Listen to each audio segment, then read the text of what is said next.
How's it going, everybody? Come sail away with me down the soft streams of New Horizons. This is Uncharted Waters 2, I guess? Actually, I'm not really sure how that works. But we've been on a pretty long journey here around the world.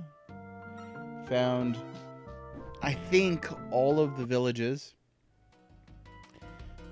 Which rounds out our adventure score at 30,510, which is pretty huge. I think at this point we're ready to start the Last of Kaone's events, which should bring us neatly toward the end of the game. So the goals here are going to be a couple things. I'm actually gonna sell stuff. That's what I'm gonna do. I need to transfer goods here first. I need to transfer goods and I need to transfer dudes off of the mana, and we're gonna move everybody over to the Manu and the Mano. Let me do that first to figure out how to do this. Alright, easy peasy. Okay. And then we'll just dump all the... Whoops. That's the wrong way to do it. There we go. It is okay to end this process. And then for guys, transfer crew, there's only 15. I might just... Well, we'll go ahead. We'll go ahead and transfer them. The good news is this will let me get back my bookkeeper, who tells you where certain things are valuable.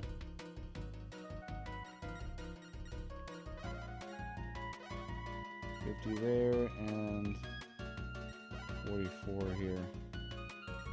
I mean, that is the bigger ship, so that'll work for now. Okay, and then we need to go sweepy by. Right here.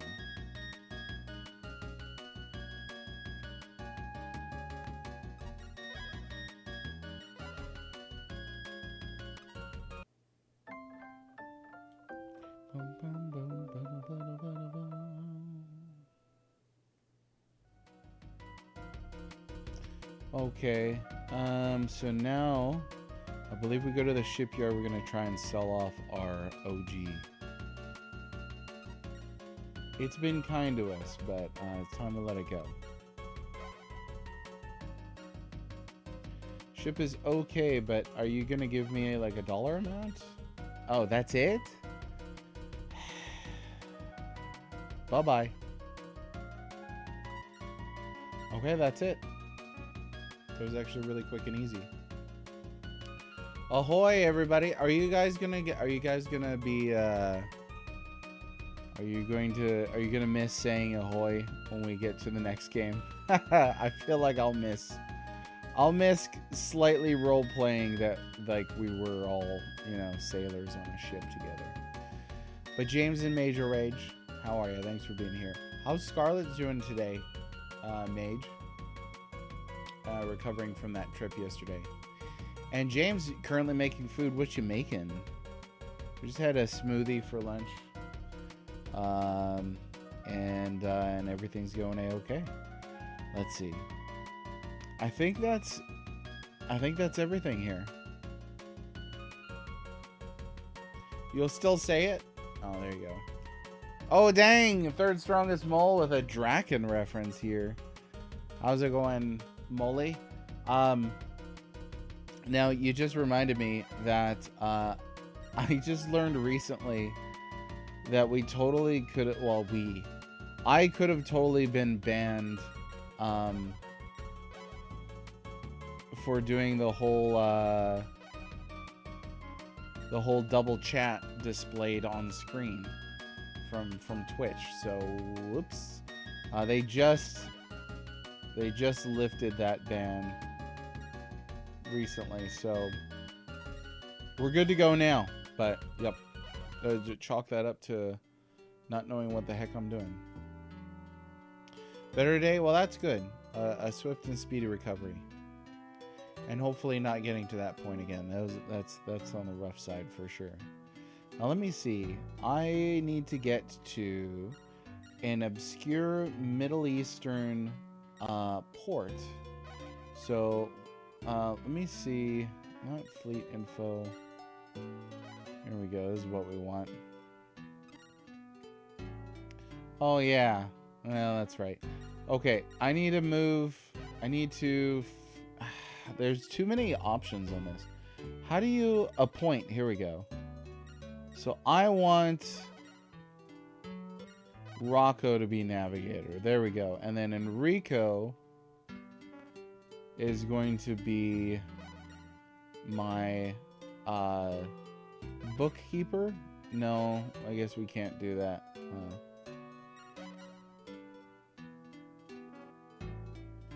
Well, don't make him the captain.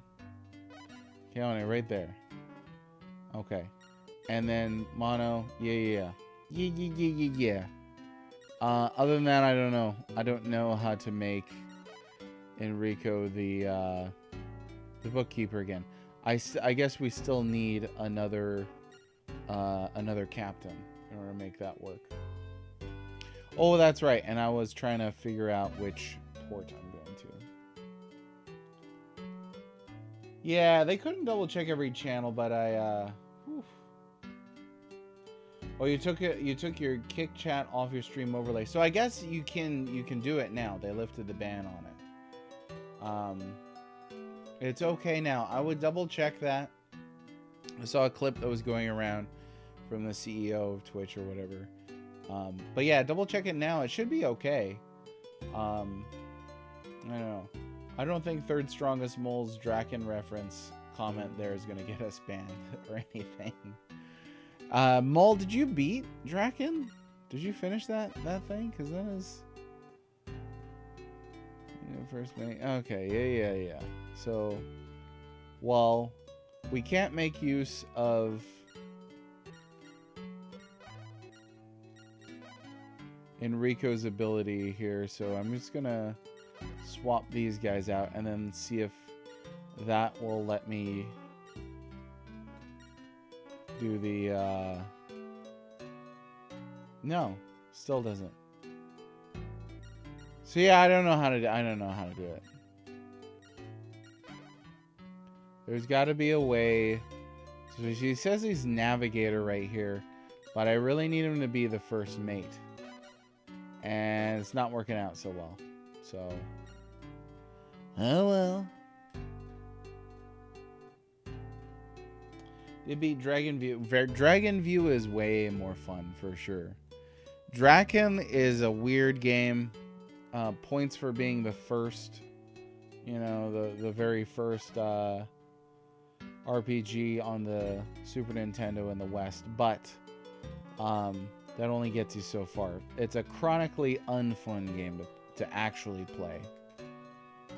Let's see, maybe.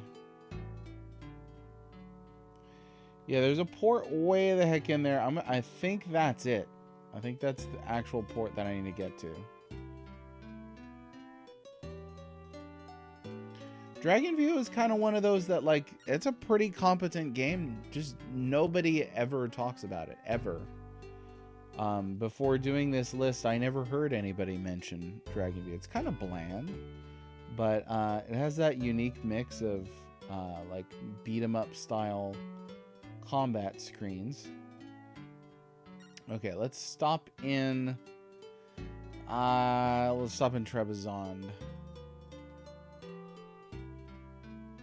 Second most Zelda 2 coded game on the SNES after Ys 3. Oh, because the combat, I could totally see that. Yeah. Baron, how you doing? What's going on today? We are currently hunting for Ali's sister, Sasha. We just need to try and find... Oh, they serve coffee here? Heck yes. Have you ever had Turkish coffee? Oh, that's good stuff. Okay, this is not the right place. There is a cafe here that we need to get to, but I don't know. You're still responsible for what is said. That's right. Yeah. So that going back to the CEO's comments, He's like, you know, like we can't obviously control what's said on another platform on somebody's stream, but that makes sense. I mean, a streamer ought to take responsibility for their stream anyway, right? Okay, let's stop up here. Y'all got plenty of food. You're acting like you're starving over here. I know there's a lot of guys on these.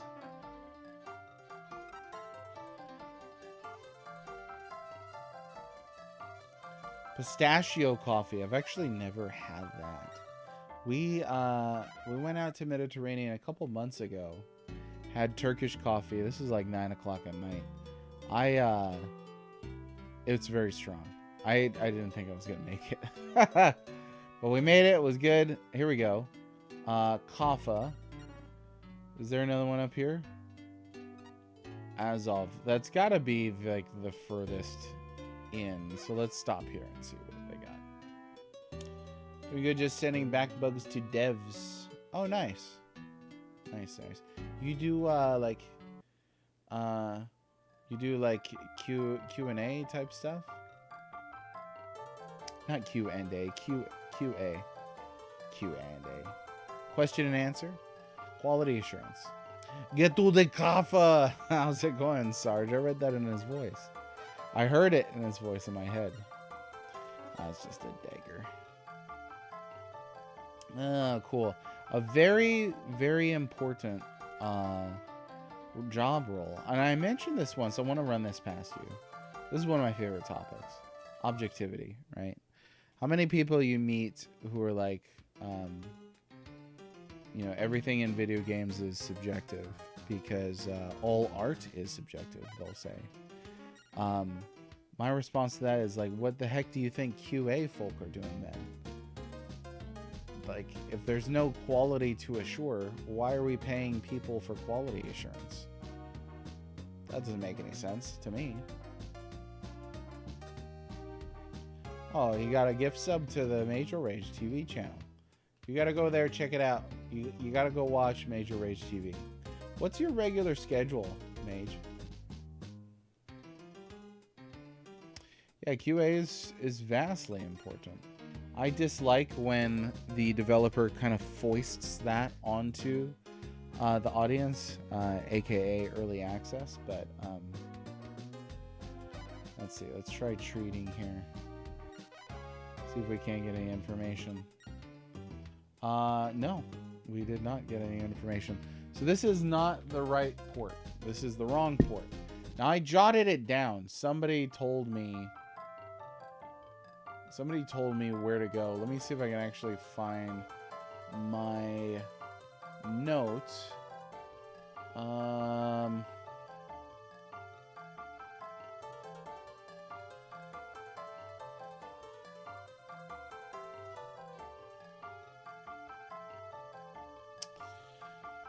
Okay, I don't know. Oh, Basra. I actually don't know where that is. Let me see. I've still got my map.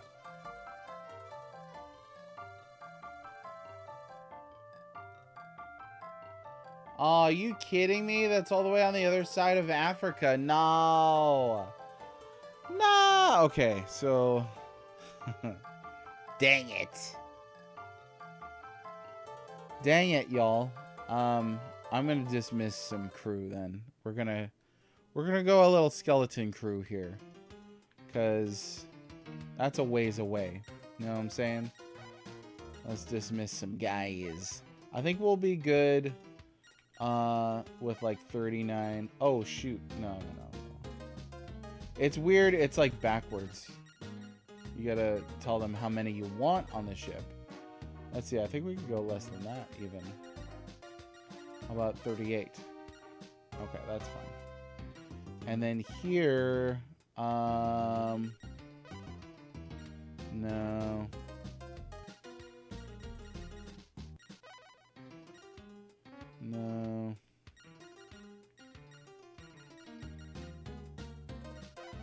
There we go. 38. Okay. So I'm in the wrong area of the world. I was like, blah, blah, blah, Middle East. No, we got to go all the way down around the southern part of Africa again. That sucks. That sucks. That's a ways away. Oh well. You know what? You got to do what you got to do. But let's load up on feud. At least we have a ton of money now. Like a ridiculous amount of money. And we will just go sailing. Gonna sail for almost 40 days now. See, here I was thinking that, oh yeah, blah blah blah. There's plenty.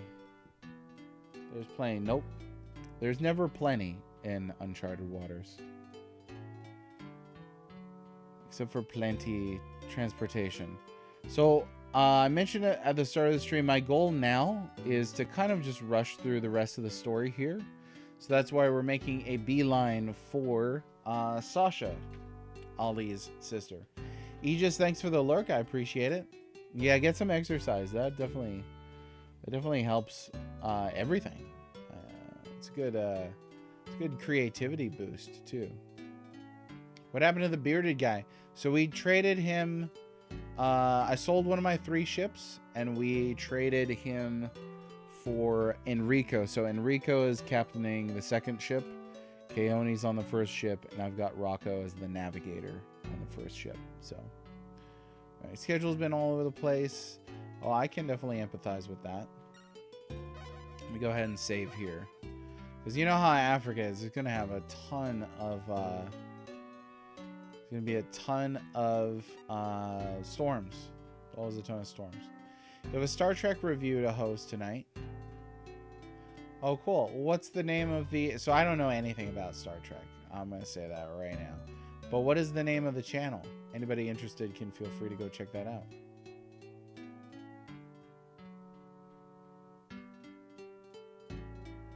At least the rains have been blessed. It's true. I'm glad that this is a significant recurring reference here on the west coast of Africa. So, and that reminds me of the time I appeared on a friend's podcast. He took off. This guy does Sony news. Really cool to see. And he was from Australia. So I get on his podcast, and you always kind of start off with, like, you know, some light, friendly... Oh, it's still storming. Some light, friendly chit-chat.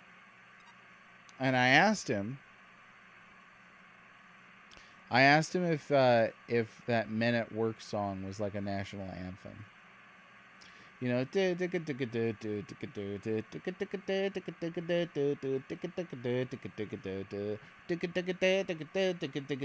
traveling on a flight out conveyed,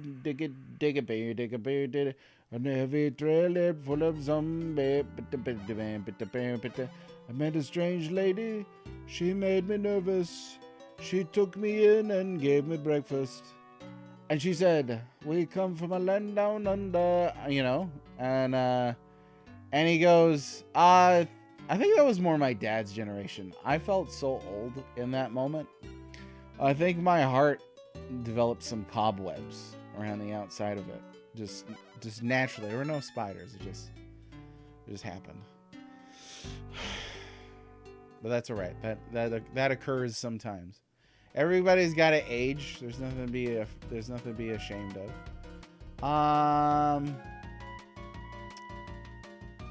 We're just gonna check our food levels, I think.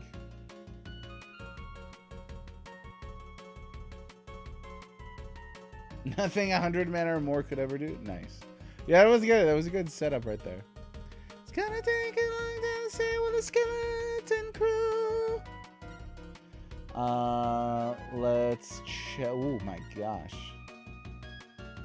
Why? How come they're not barely even eating anything on the menu? I don't know.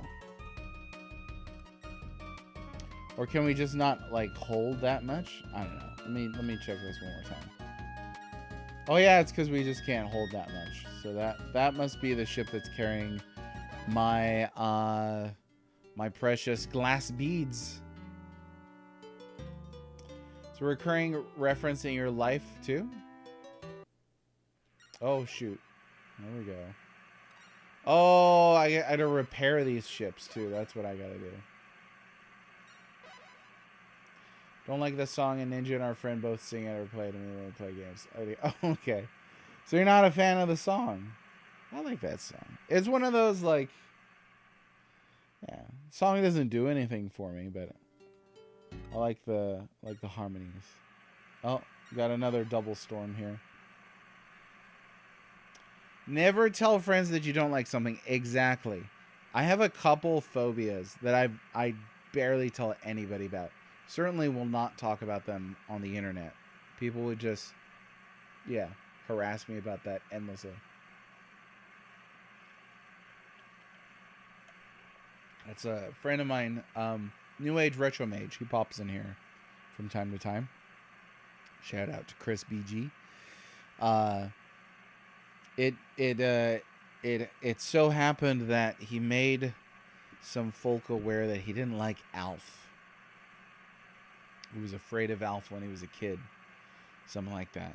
I mean, well, you look at Alf and like it's like a Muppet crossed with a croissant, and he would consistently get harassed. Oh shoot!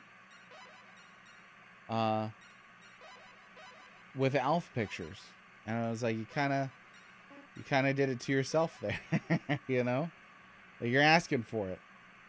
Like if I said I don't like like if I said I don't like it when people buy my books, then people would harass me by buying my books. Maybe I should say that. You're using Alpha as your test data right now? What? Oh, ask Dan about Garfield? I did not know that. I did not know that. Yeah, I didn't see Alf much myself. I like the idea of sitcoms that have a little fantastical element to them, because it's a little boring, especially when you're younger and you're like, hey, this is about a family and they have problems. And you're like, cool, like that's my family. I don't really care. But you know, when there was like, oh, and also they have a pet alien, or one of them was a robot, or they're all aliens. Like that kind of livens it up a little bit more, you know? So I appreciated that about Alf. Or they're all dinosaurs, like stuff like that, you know? Okay, we're gonna stop here and repair. Cause yeah. Mole, what was Dan's what's a bit of Dan's story with Garfield? Are you at liberty to tell? We'll go ahead and spend the night here first. Set on Melmac. I don't remember the cartoon. I believe you. I don't think I'd ever seen the cartoon. And speaking of Dan and Mole and Retro Logic, I got to chat with the folks at Retro Logic via podcast. If you haven't checked that out yet, go ahead and peep that. It's on Spotify, Retro Logic Podcast. One word, Retro Logic. Or you could view the link in my Discord in the announcements channel. We got to play some party games together on the episode, and then we talked about what is an RPG? How do you define it? Can you define it? I think that question of can you define it is really interesting, because if you can't, if you have a word that has no definition, then you don't need that word. You really don't. And I'm not trying to go down a route of like in 1984, like, hey, let's delete words from the English language. Not trying to do that. But I am suggesting that if there's a term that's supposed to be categorical and it doesn't categorize anything, and in fact we can't define it, then what the heck are we doing using that word? You know what I'm saying? During a podcast, he went on a short, unsolicited rant about how dumb Garfield is. So did you ever find out if he had like any kind of childhood trauma. Like, did one of those Garfields with the suction cups in Windows, did one get like stuck to his face and he had to have it removed or anything like that? Oh, glass beads. That's actually pretty good right there. 52. I bought those for like 2 coins a piece. Right. Yeah. I mean, that's like a dictionary, right? You look up a word in a dictionary to read a definition, right? Imagine if you look up a word in the dictionary and they're like, we have no idea what this means. You'd be like, I'm getting a different dictionary. So you gotta have, I'm telling you, you gotta have that definition in there. It's only a role-playing game if it's from the Rolle region of France. Sparkling adventure games. Okay, well, I'll ask him about it. How did let me ask you another Retro Logic lore question, since we got you here, Mole. How did the whole Plock thing start? I know I shared this, I think, with you and with Dan when I first met your community, which I now consider a true sister community. I really enjoy the Retro Logic community. When I first encountered you, though, I thought that y'all were serious. No. Initially, I thought it was a meme, and I was like, oh, why are they doing this like Plock thing, Plocktember, stuff like that. Plocktober, and then I was like, oh shoot, they're serious when they say this is like the greatest game of all time. And then I was like, they're like half serious. That's kind of where I'm at now. But yeah, I don't know how that started. Oh, so you started it. You just started making Plock memes, but why Plock? That's the big question. Plocktober, not Plocktember. Only one who actually... So you do like the game. You made Plock memes, and it just kind of took off with the community. Okay, this is Sofala. Actually, I don't want to stop here. Well, let me see what glass beads are worth here.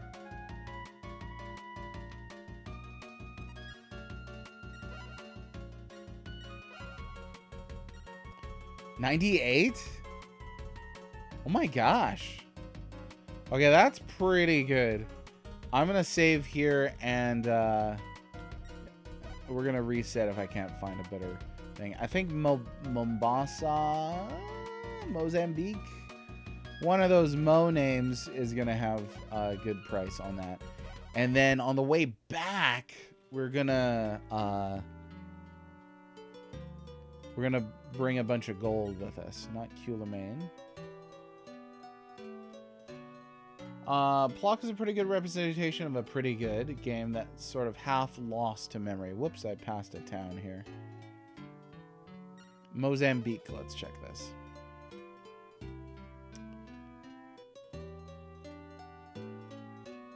Anything less from Tim Fallen involved? From equals, I got you. No worries. Did I know that Tim Fallen did the soundtrack for Plock?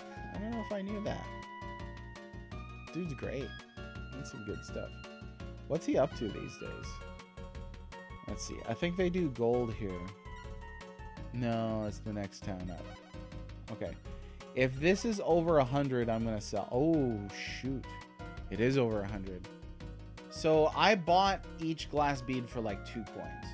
So that is an enormous, great investment there. But I think we can do better than that.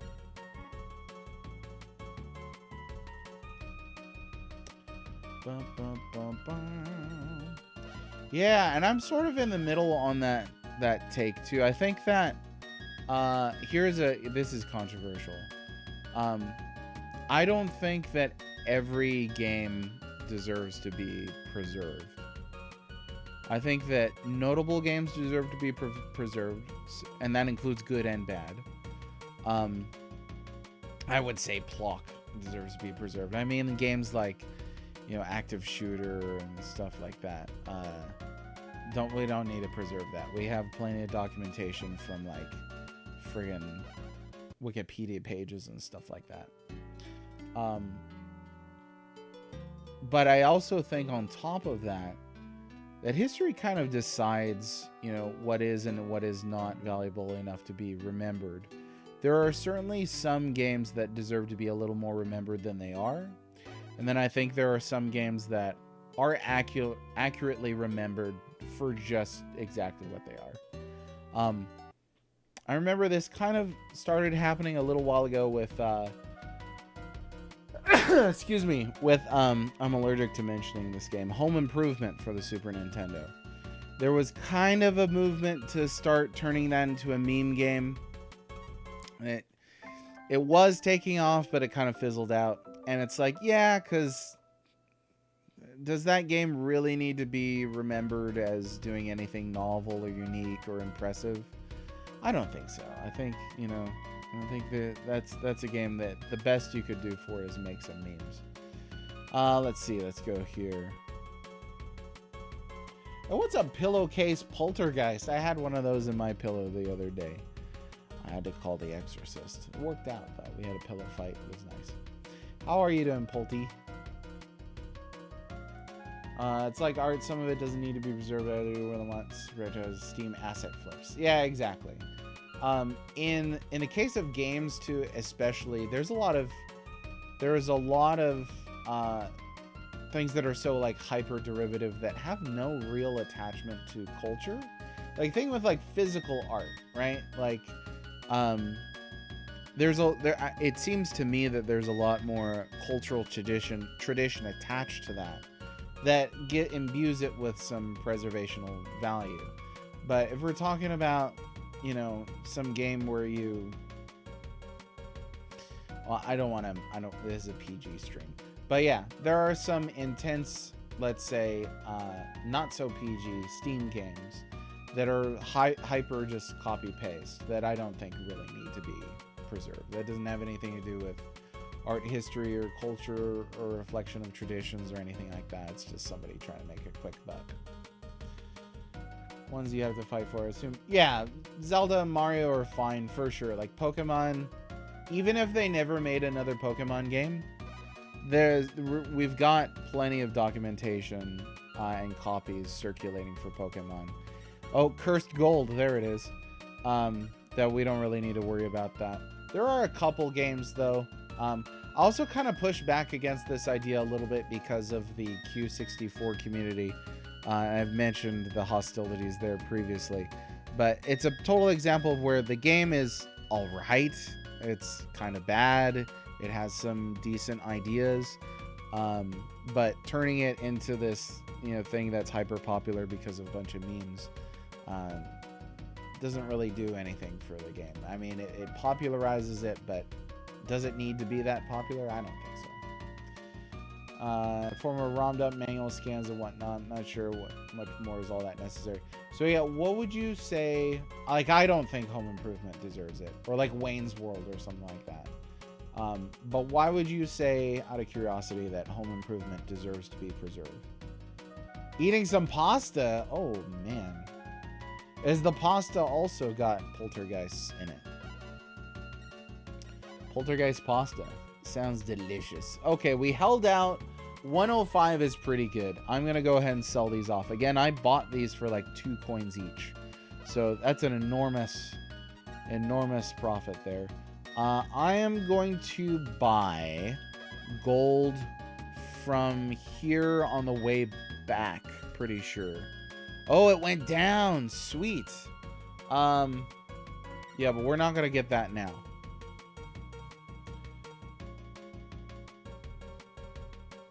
Yeah, I fully agree. So I don't know that I wonder, because I'd mentioned this earlier, I think you should preserve good and bad games. I fully agree with you. I'm not sure if Home Improvement this is kind of a weird way to say it, is bad enough to be preserved, you know what I mean? Like, obviously it's a bad game. But there might be better examples. I don't know. It's kind of a weird thing. It's a gray area, too. Obviously, we're talking about value statements. No, I'm not going to do that. That was an accident. There we go. Could be worth something to people in the Allen family. Could. That's true. And they could certainly, like, there are physical copies of this game. So, like, an individual family could certainly preserve a copy of Home Improvement. But I think if we're talking about, you know, what deserves to be preserved from a societal perspective and not an individual family's perspective, then, okay, let me check the pricing here in Mogadishu. You know, then we got to talk about things like museums. So, for instance, I kind of run into this from time to time where people just be like, you know what they ought to do is have a museum where you can play anything. Oh, like, yeah, you're talking about it like a physical museum? Because who's going to pay for that? Who's going to pay for the upkeep? Who's going to, you know, where does that money come from? They could use our taxes to pay for it, but then, you know, the taxpayer's paying for it. Not everybody's interested in video games, whatever. Or if it's a website with digital stuff, then there's still some overhead. You still got to figure out how much do we want to spend on preserving what should be preserved. You know what I mean? But yeah, fully agree with you, Smash. I don't think we should only preserve the good. That would be a bad choice. Yeah, and interesting is an interesting angle as well, Mole. Because what interests a person may differ from what interests another person. Like, I don't know, like, you might find, let's say Home Improvement again. You might find Home Improvement interesting, and I don't find it interesting. So is it enough that one person finds it interesting that it should be preserved? These are really interesting questions, I think. You may not find them interesting, which sort of underscores the point that I just made. Let's see.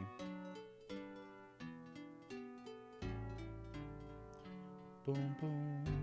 A copy of Home Improvement doesn't mean much to the family tree though generations from now would be upwards of 12 different. For sure. So then what... what are you saying? Because you said it could be worth something to people in the Allen family, right? So they could preserve that for the sake of their family, right? So I agree with you. I also agree that, yeah, like, you know, 30 generations from now, nobody's really going to care. But I think that would be true whether they had a physical copy in a shrine or ROMs floating around on the internet, you know?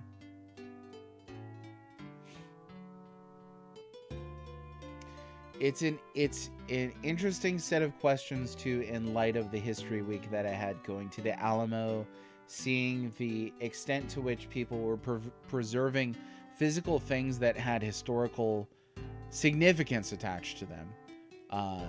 Sam Houston's sword, let's say. Versus Home Improvement, the video game, that really doesn't have much historic significance on its own son. Although it's part of something that was a part of, what was that, like 90s sitcom history? Lester the Unlikely. It's been a long time since I've seen anybody mention that.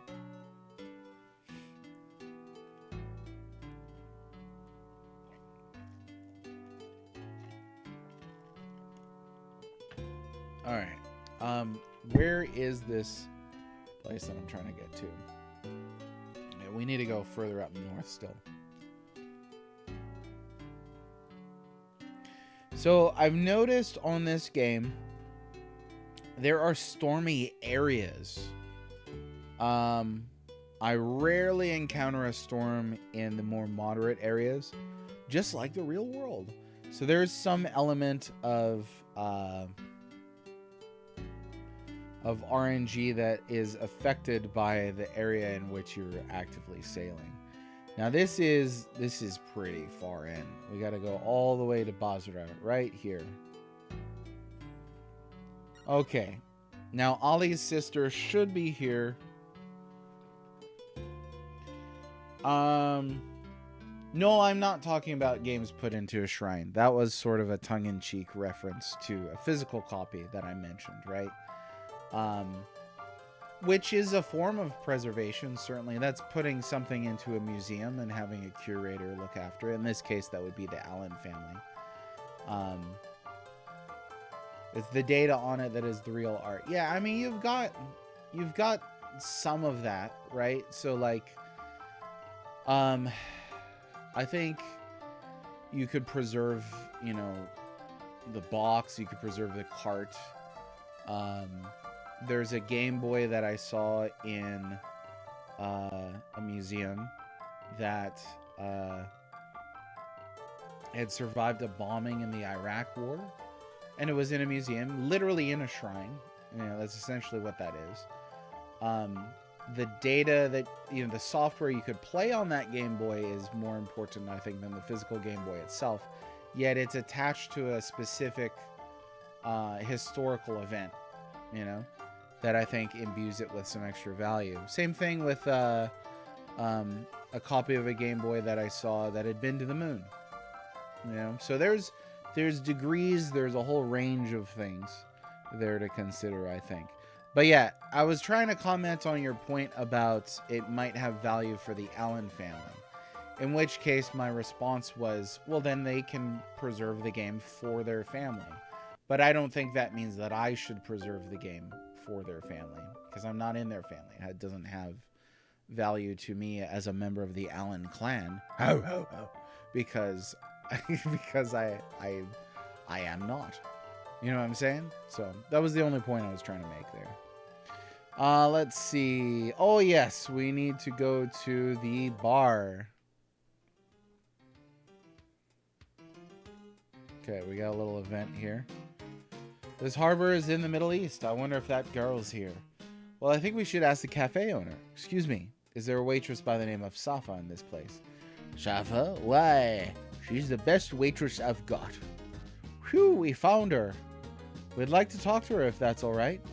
You fellows look like you've got a good reason. Wait here while I call her. Hey, Sapha! She came in. You had something you wanted to ask me? Yes, I'd like to ask you about your family. My family? I have no family. I've been an orphan for as long as I can remember. Are you sure you didn't have an older brother? Well, I might have, but he wouldn't be a Westerner like you, that's for sure. Oh no, you're not planning to trick me with words and then take me to some far-off port and sell me, are you? Miss, I swear that no such thing will happen. That's something that a kidnapper would say. We're not making any progress here. Well, we might as well go back to Istanbul and tell Ollie what we know. He can just come and get her himself. That's pretty reasonable, I think. Because, yeah, I mean, you just, like, waltz up here. You know the name of a waitress. You tell her about a brother, and then you take her and take her far away somewhere. Yeah, not great. What's this? I don't know what this is. Let's see. The strongest case for preserving Home Improvement is probably that Home Improvement fans would be interested to know the game exists and see for themselves how bad it is. Yeah. Now, you might be able to do that without preserving the game itself, right? And obviously, you wouldn't have a hands-on approach. And given that there's probably a significant majority of fans of the show that would have zero to no interest in the game itself. But we're still talking along that line of interest, right? Acknowledging that something may be interesting to somebody, but not interesting to somebody else. So I wonder where that interest that ascribes value to something, like how much of that do you need in order to be like, hey, we need to preserve this, if it's not something that's, you know, a landmark or anything like that. Okay, so I don't know what this is. I don't think I've ever done anything with this. What the hey? I'll give him 1,000 gold. You can't believe everything you read, you know, he says. That's weird. There's a sideways. Well, 2 days in a row now we've mentioned that topic. So yeah, I think you're right. I see. I meant my response to the Allen clan as a way of showing that all games really have value to be preserved for future generations. That even one small family like that will someday be wise to living in multiple continents. The target audience and history grows over time. I can agree with that, but then you also said that a copy of Home Improvement doesn't mean much in a family tree, though generations from now would be upwards of 12 different families that each propagate to another potential 12 families. So does that audience grow, or does it grow to the point where it no longer cares about that previous thing? it seems to me that you're saying two different things. I really just want to understand what you're saying. I'm not trying to set up an argument, or I'm not trying to throw the Socratic method on you or anything here. I think I'm just trying to understand what you're saying. But again, I could agree if so, like, let's say for this, let's say there was one game that was important to my personal family. Let's say TNC Surf Designs was made in Pearl City, Hawaii. Let's say I had a grandfather or whatever who participated in development of that game. Like, I could preserve a cart, I could preserve a ROM for it, you know, but I don't know if my individual attachment to it necessitates that it needs to be preserved globally for all generations to come, if that makes sense. Well, let me see. I don't think any of these are going to be worth much to me. One copy is not preserved. Oh, so you meant the single copy is not sufficient to preserve it for all future enjoyers. Why? I guess is the question. There are plenty of historic artifacts in which there is only one copy that are enjoyed by many future enjoyers in many generations. They put them in museums, and you know, there's tours and things like that. For example, the Alamo. Again, there's only one Alamo, and yet millions and millions of people can enjoy it. Even without visiting it. I mean, millions of people can do online tours and things like that. So, you can't play an SNES game in a museum. Why not? I don't know that follows. There's a Nintendo museum in which you absolutely can play video games. So there's at least one museum in which video games are preserved in a playable form. Now, that being the case, I think you absolutely could preserve it in that form. So, I don't know. Again, I'm trying to understand, you know, where you're drawing the line. Where the line is drawn, if you will. Let's have an equal amount of food. I like that, because it makes things balanced. There we go. You supposedly have an ancestor who wrote Tudor Mystery Place. Oh, that's cool. Right. I would... yeah, I don't know. That's an interesting question there. Very strong and small. Being related to the guy wouldn't necessarily be justifiable interest. Well, not justifiable interest, justifiable value based on your interest. And this is purely utilitarian, which I generally don't like. So I get that this could be a rubbing the wrong way conversation. But I think of more of this as thought experiment stuff. Because none of us are actively, like, you know, running a museum or creating a ROM dump website or anything like that. I mean, I considered my writing of my book to be an act of preservation. You know, sort of documenting stories and analyses and themes and lore about a game. Let's see, the Mogadishu. I'm gonna check gold. What is my under? So I mean, for home improvement. Yeah, see, that's interesting. You were responding to me. I was responding to you. So let me try and summarize my perspective. Which was an agnostic perspective. I'm not trying to make a claim on any one game that it is worth or not worth claiming. I named Active Shooter. Like, I don't think that's a game worth preserving. Beyond the documentation that we already have. I'm not saying wipe all records of it out of existence, but we have information on it without the game itself needing to be preserved. That's the point. I said that I don't know every game needs to be preserved. And we brought up home improvement as an example. Now, you mentioned the Allen family potentially having that familial value in the game.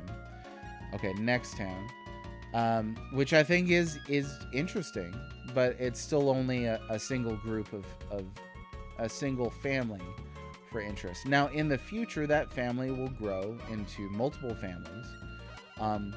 But as that grows, certainly several of them will value less that game individually as they become more and more detached from whatever it is. And I think Mole's mention here of the tutor playwright is interesting, because that's in his lineage, but he's so far removed from it generationally that the interest and value has kind of died down, right?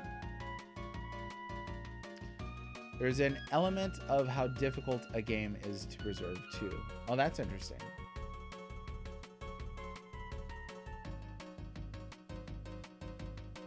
Yeah, so let's say with the Super Nintendo canon. And I think too, the Super Nintendo library is important. This is the winner for its generation. What was that, 4th gen, I think? So you're looking at something that has historic importance in that context. And Baron, this is maybe to where I'm headed, is sort of just asking questions and feeling this topic out rather than trying to make, I'm not trying to make a very specific claim. But so let's say Smash, you're talking about dumping SNES games, right? Now, how do you've got all your ROM dumps. Now, how do you preserve those for everybody, right? Because, like, you could put that on a laptop, you know, but eventually the laptop's going to die, or it sits in your closet, or it gets broken, whatever. So how do you preserve that for everybody? Chance, I'm glad you're liking the conversation. I love these kinds of conversations myself. They're kind of like theoretical conversations, you know? Because there's no easy answer to this. I mean, we got to admit that. Okay, gold here is 673, which I think is more expensive than it was at the previous. So we're gonna go down one more. But thanks for the lurk, Chance. I appreciate you.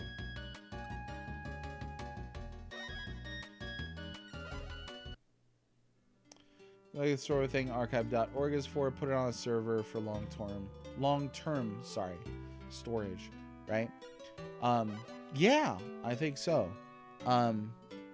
Definitely more affordable for you than trying to launch your own website. Now, that still costs them money, right? So, like, where does archive.org get its funding from? There's also the risk of this complicates the issue. That's all I'm doing right now is complicating the issue. Sorry. There's also issues of archive.org being used for piracy. I mean, like piracy, like piracy. You mean like bad. Like, I know from your good perspective, you think this is bad, but it's really a bad idea. No, I mean people like posting in full a digital copy of a brand new book that came out that discourages people from purchasing that product. I think that's bad, right? And I think archive.org should work towards shutting that sort of thing down, because it's a product, you know, currently being sold right now. There's also issues with politics. If I remember right, there were a few politicians going after archive.org recently, so that's a little scary. So I don't know if it's like what we can do to really guarantee the preservation of something in a digital format like that. It was cheaper at the other place, huh? Well, gold went up. Well, I'm not gonna pay that. I'm gonna haggle this down.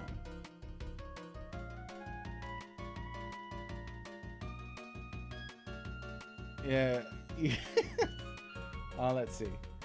Contingent on funding. Yeah, that's exactly my point, right? Is like somebody's got to pay for it, right? Going back to what I was saying earlier, somebody was like, why don't we have a museum where you could access any game, like a big library?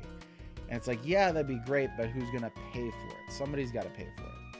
As for the piracy thing, like old games, that's obviously it's a moral, or it's an ethical gray area.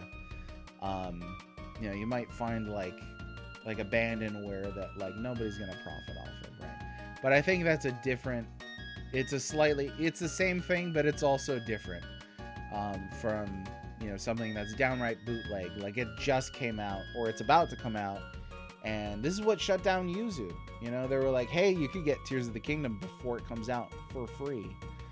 And people will be like, well, that doesn't hurt Nintendo. I'd be like, yeah, but that's not the point.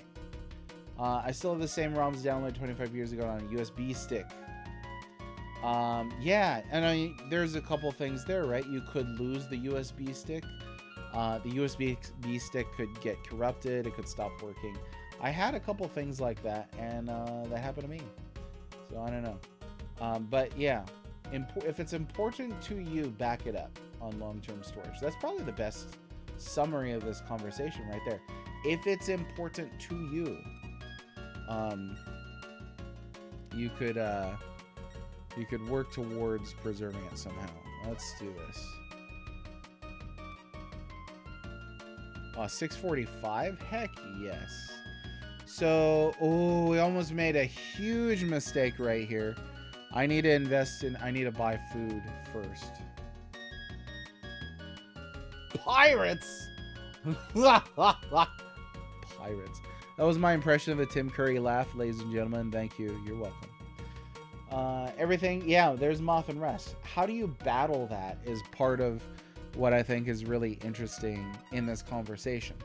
You know, we're in a constant battle against Moth and Rust,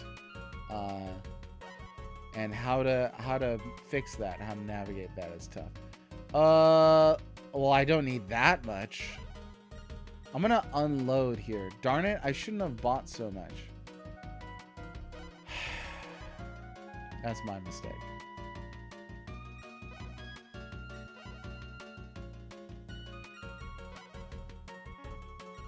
Okay, we can carry quite a bit now. So that's what I'm gonna do. Yeah, absolutely. It is a complex issue. And that's really the point that I'd love to be the takeaway from all this. Is it's a complex issue. I don't think it's as easy as putting it on a website or on a stick or in a museum or in a library. So like with books, like when I was in England, I went to the York Minster Cathedral Library, and they're very meticulously preserving medieval works, like in glass and stuff like that. And it becomes harder and harder to preserve and needs more specialized care the older and older it gets, you know? So like I hope they could preserve the original boxes for like an NES game, but at a certain point, those things get scarcer and scarcer and harder to take care of. Okay, now we're ready to buy some of this.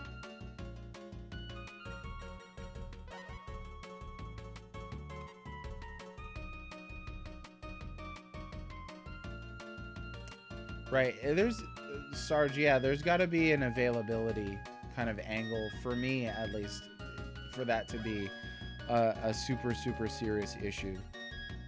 Okay, that's a lot of gold. It is really a lot of gold. I'm gonna save, because what I did accidentally the last time is I spent all my money and then I couldn't buy food. So we need to be very careful here.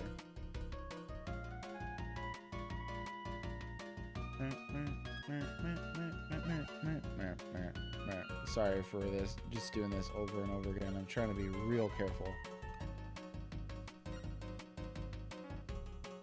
Now, I don't think this is going to bankrupt us or anything, but we'll see.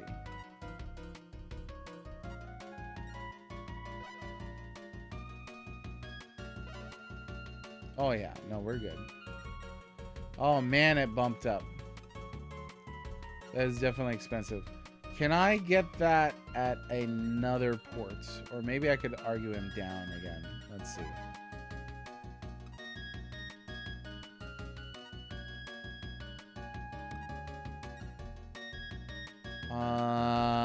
I'm gonna check out another port.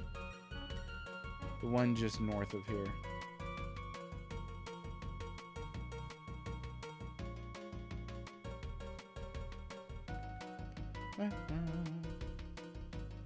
Yeah, and I'll add on another layer to their this particularly irks me about modern day emulation and piracy is not only when somebody will emulate or pirate a product that just went on sale or is currently for sale, but they will actively encourage others to do so and claim that it's ethical to do so. I think that's particularly gross. It's my personal opinion. Here we go. That's a much better price. Glad we came here. We could probably get that down to about the same price as previous. $6.39, even better. And we'll go ahead and stock up the mono. All right, beautiful. All the way back to Europe. Major Rage TV says, I have a rule for myself. I only emulate games I owned at some point but can't play anymore due to theft or losing it. Yeah, there you go. I mean, you paid for it, right? All right, anything where money doesn't go to the creators. There it goes. And two, creators can be... Here's maybe something to complicate the issue. Creators can be like the original kind of auteur of the project. They could be the developers, but I think that publishers also play a key role in making a product available. I've seen some people sort of take that interpretation to mean only the developers. But I seriously do think that publishers play a key role as well. Now, there can obviously be a predatory kind of relationship between publisher and developer that's real gross, but I don't think that necessitates that all publishers are predatory. They say a diamond is forever. Hopefully we can etch ROM data. Oh yeah, there's a preservation idea, huh? Is what if you etched the data inside of diamonds? That ain't going anywhere. That's incredible. Incredible. I think maybe the efforts to keep games pure should be spent on the places they're preserving. People should put what they want in there. And we have a social aspect that adds to our culture and gives access to all those gems. If it isn't preserved, it's like Darwinism killing it off. Ooh, yeah, that's interesting. If I can only buy it from a flea market or person on Craigslist, then aren't selling royalties to those involved in the creation. Definitely. And that's kind of a nice take too, because it spits in the face of the bloviated aftermarket. This past week when we went out retro hunting, it was one of the most picked over markets that I'd ever seen out here. Typically there was a lot available previously, but for whatever reason this time we went out and there was almost nothing. You would find, billions of like soccer games and Just Dance copies, and then like 2 copies of Pokemon for like $1,000 each. And I was like, this is ridiculous now. Or you walk into a store and they're charging more than original retail for Switch games. Like, this is not a retro thing. And I was talking to one owner and he's like, it's the sad reality of things because of the aftermarket. Like, people will just buy up stuff and then they'll go on eBay knowing that the pricing online, price charting pricing, is extremely bloated beyond all reason. I probably should have stopped at the last port. We passed a village just now. Probably should have stopped at the last port. I think I'm probably going to run out of food. But maybe not. We're almost to the next port. There it is. Okay, we made it. San Jorge. Yeah, the COVID stuff blew it up. It absolutely did. I don't particularly think all that charitably toward people who started collecting during COVID. I don't feel a ton of ill will for them or anything like that. Like, I'm not like, oh, I hope they all you know, stub their toe on a steamroller or anything like that. I don't think like that, but I mean, kind of the reason why everything doubled and tripled in prices in some instances. Consider that if distribution rights are sold off, even if the current owner did not make the product, customers refusing to pay the new owner delegitimizes the sale by the original creator. That's an interesting perspective too, and I think that sounds fair to me, Mole. So let me read that again. That's for everybody on Twitch. Mole said, I'd consider that if distribution rights are sold off, even if the current owner did not make the product, customers refusing to pay the new owner delegitimizes the sale by the original creator. That's a pretty fair point, I think.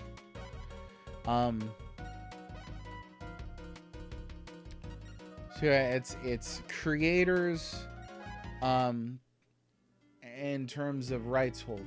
Worth noting that quite a few prices did re-normalize after COVID. I haven't seen much in my particular realm, but I know that I'm staying in my lane as well.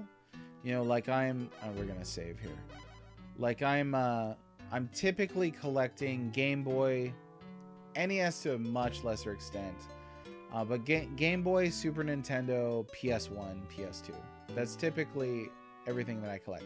I don't consider myself one who collects like PS4, PS5, or Switch, although I will buy those games from time to time. I don't consider myself a collection of like Switch games.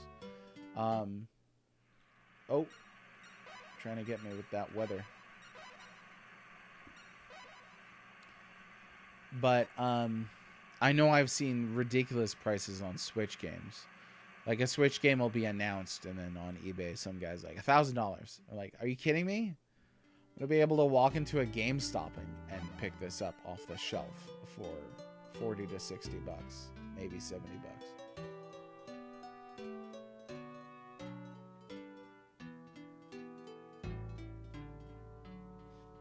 I feel like Game Boy is suffering a bit from having been undervalued. Yeah. Everything's in flux, too. Like, that's the thing. So at least you could kind of rely on that a little bit. We are trying to get all the way back to Istanbul. But you know what? I'm going to get rid of this gold first. That's what I'm going to do. Go to... Let's see what it's worth in Lisbon.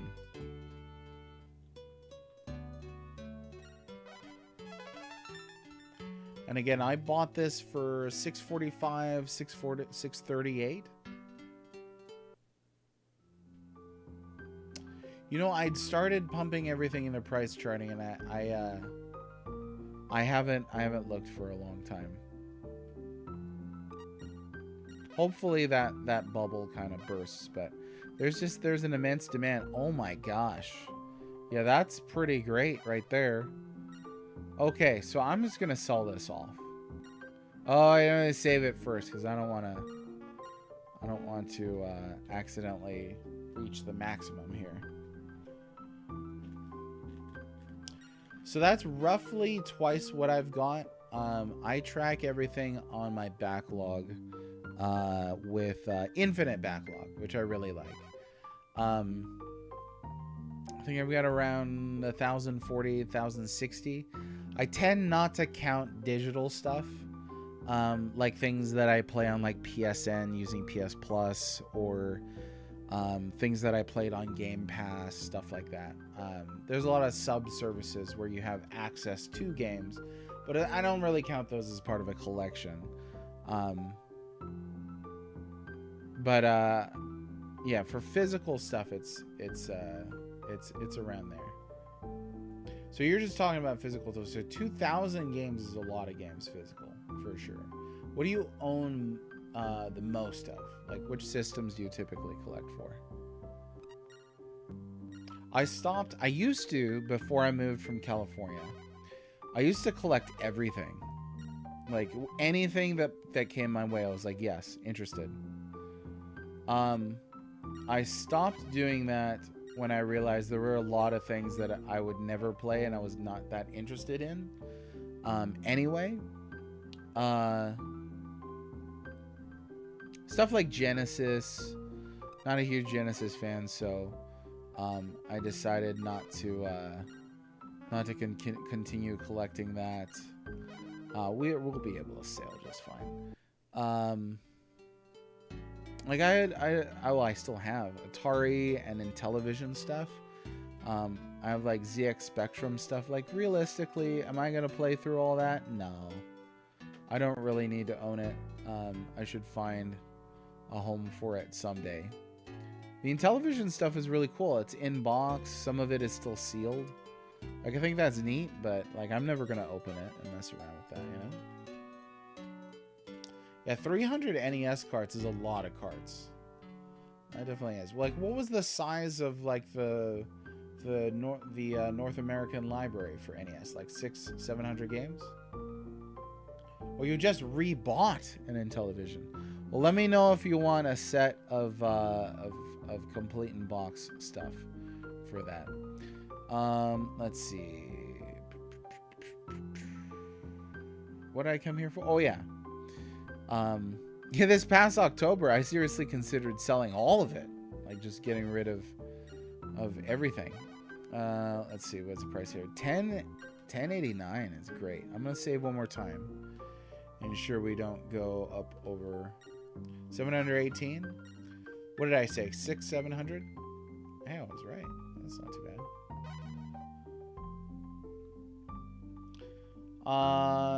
Well, yeah, if I mean NES library, I would definitely mean the original stuff. With NES, like you had some unlicensed things, like the Tengen stuff, right? Wisdom Tree was unlicensed, I think. The black carts. But I would count those. I would not count modern releases. When I think of a games library, or a systems library rather, I think of whatever was a part of the lineup during the lifespan of the thing, you know. There we go. Wow, that's a lot of money. Okay.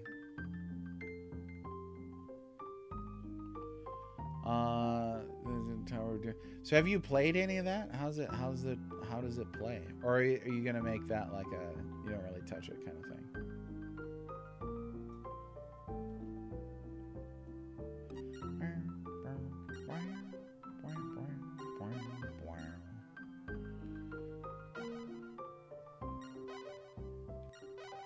Okay, our next goal is to get to Istanbul.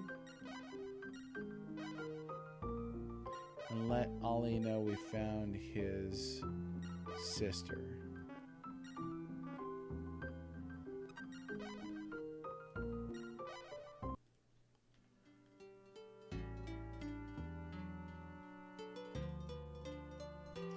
Nice, nice. So you had Intellivision as a kid. It certainly is. This whole industry is fueled by it. I don't know that I ever even saw an Intellivision when I was a kid. I wonder what Intellivision distribution was like in Hawaii. Because I don't recall ever seeing one as a kid. Like NES games, never really collected them. The time I got into NES, it was available through other means. First time on e-reader. Nice. Yeah, NES is the system that that got me to fall in love with games, really. So I really love the NES, but at the same time, you know, like you said, there's a lot of ways to play those things. I love original hardware. I mean, as you can tell, we're playing on original hardware. So if the price is right and I got the option, I will take it. I'm at a point in my life, though, where I'm like, I have too much that I could ever enjoy. So there are things that I will likely never get to that should go to somebody else. Oh, I missed it. Okay, Istanbul. We should be able to find Ollie here. I'm guessing he's gonna be at the bar.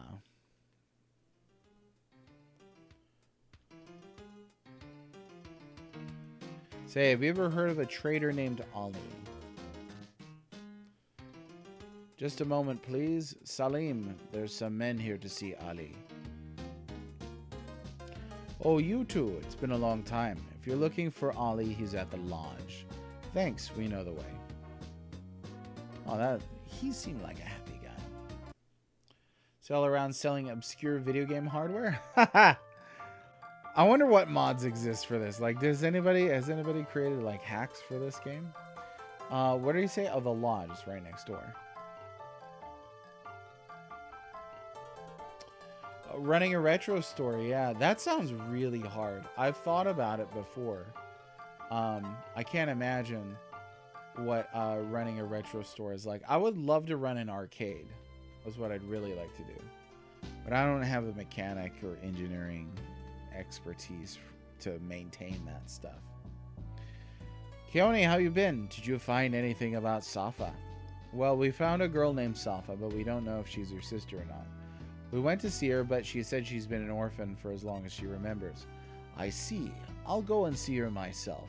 Thanks so much for looking into things. She works in a cafe, and he was about to leave before we told him where she is. In a town called Basra. It's in the Persian Gulf, the furthest one in. Well, bye then. Good luck. Good luck to you as well. Thanks. That's it? Wow. So he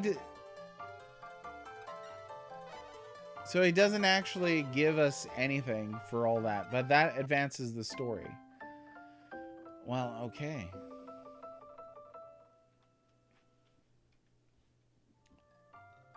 Have to wait for retirement. Oh, yeah, definitely. Yeah, TurboGrafx and Saturn. I don't care too much for TurboGrafx, but Saturn's my favorite Sega system. I'd love to collect for that, but no way. No way. I imagine it's pretty hard to turn a profit. Absolutely. The arcade that we went to had unlimited play. You just had to pay a ticket to get in all day. And I was chatting with the owner. They make their money, so I don't know how they do it, but yeah, that sounds like a lot of fun. Okay, let's see here. So we've got carpet. That seems pretty expensive. But I think we could sell this down in Athens. I think. I'm going to save. Now that we did all this. Yeah, the TG16 Mini, I didn't even hack it. I planned to. Never got around to it. But that's enough for me. Yeah, and there's a lot of things that irritate me about retro stores. Like, you walk into one and it's like 80% of it is figures. You know, 10% of it will be like stickers and like posters and wall art. And then like 5% will be candies, and then the last 5% is games. You know, I don't know how you could get around that.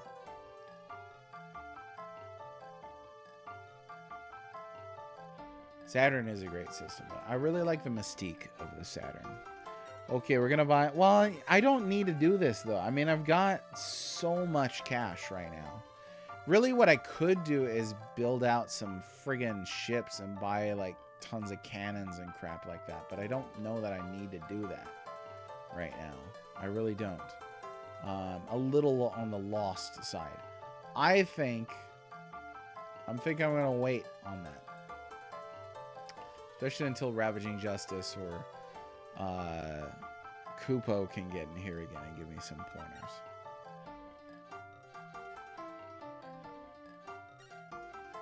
What does more do? Oh, you can leave a ship here. Okay, well that's interesting. Ravaging, how's it going? I didn't know you were here. Eventually I would like your advice on how to deck out my fleet for war. I've got a ton of money right now. I got like 85 gold bullions. So we got a lot. Vacuums in video games? So that's interesting, right? So they traded out the waifu figures for vacuums. And they both suck. No, just kidding. All vacuums do suck. But no, that's neat, because then there's something extra, right? To sort of bring people in. Okay, so now...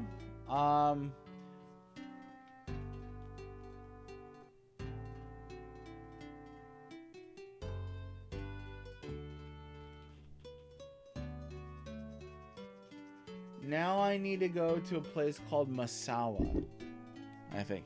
How did that affect my, like, did I get anything from doing that with Sapha? I really don't think so.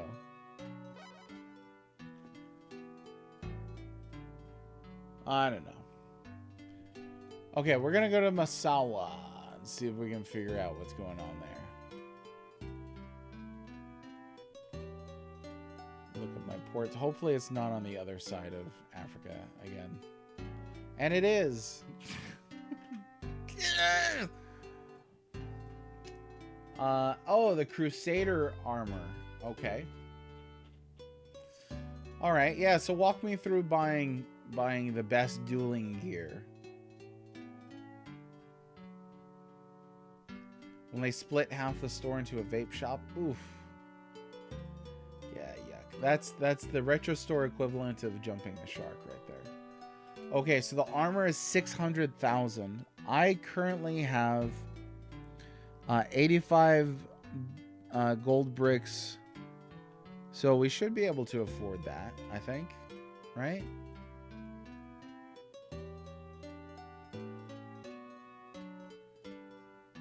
Why don't I put some cash into the bank,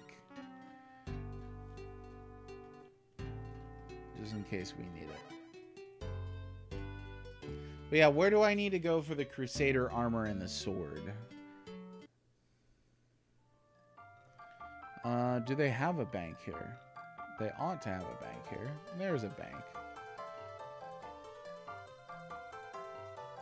The armor is in Naples. Oh, that's not too far away. The Marco Polo Bank. Let me go ahead and dump like half of it in there. Oh, you get interest. Freaking awesome.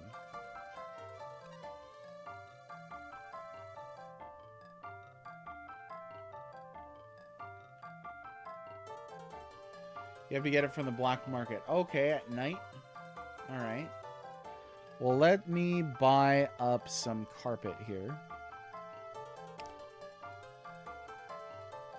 Okay. So we're going to go get the Crusader armor first. Then we'll get the Crusader sword at Timbuktu. And then we'll go to Masawa. But first, let me get some carpet here.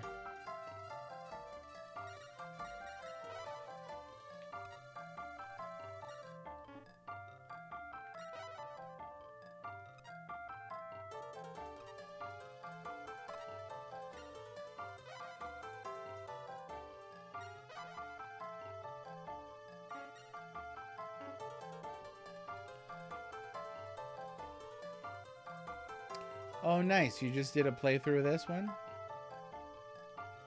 Yeah, I think at this stage in the game, you know, now that I've found all of the villages, my adventure rank is like 30,500, something like that. So the big focus, I think, from this point on will be advancing the story, and that will definitely mean some battles, I'm assuming.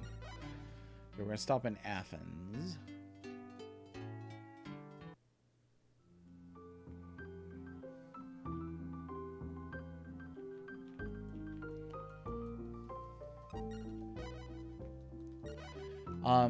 I think I'm going to take the advice that somebody gave me, I wish I could remember who, of playing a different RPG after this one.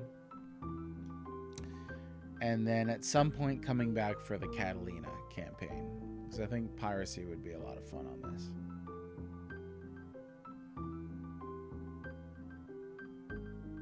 Was it you on X? What's your name on X? I don't know that I remember the name of the person who told me.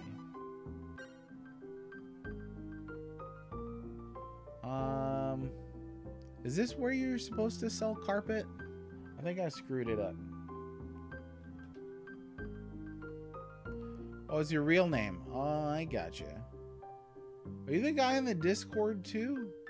Who was like, I don't come into Discords that often, I'm not too active. It's so tough to keep track of people's names across different platforms. Okay, carpet. Where's a good place to sell carpet? Because that's not a decent spot. No, don't be sorry about that. There's nothing intrinsically wrong with that. It's a part of the internet, you know? So don't be sorry about it. We'll go over to Naples.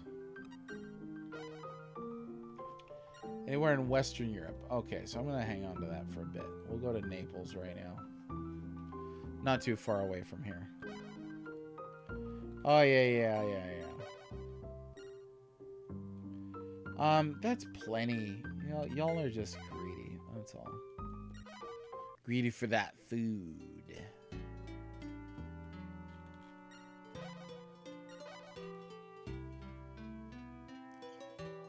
Okay, we'll come around here. We gotta sail around the boot. And then come up.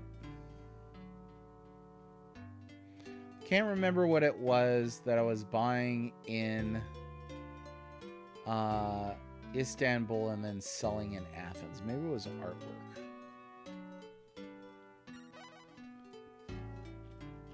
See what we can find here.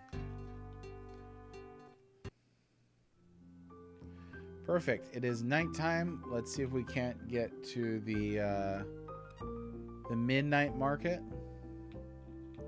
Whoop. It was art, not carpet. See, I misremembered that. Well, it's the way it goes sometimes. Let's see. I'm gonna wake up.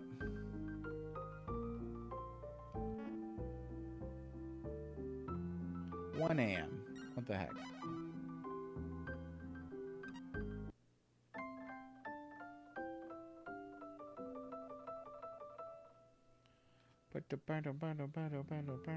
About an hour away. I looked out. There's a couple that are within an hour from me. It's 2 a.m. Shucks. I couldn't remember if it was 12 or not. I thought 1 would be safe, but we gotta sleep for 1 more hour.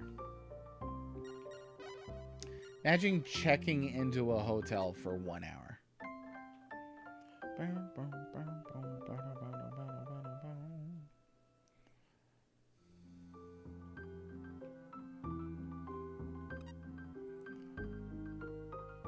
This is the item shop, right? It's 2 a.m. What am I doing wrong?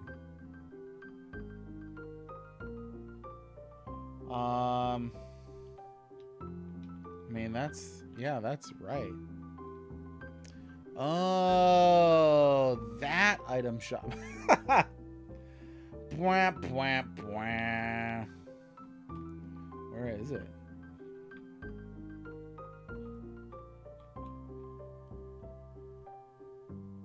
All the way north? Oh, they put it up here on the hill. Dang. I would have totally missed this. They wanted to make sure this was well hidden, huh? Crusader's armor. Now I might not have enough for this because of the bank.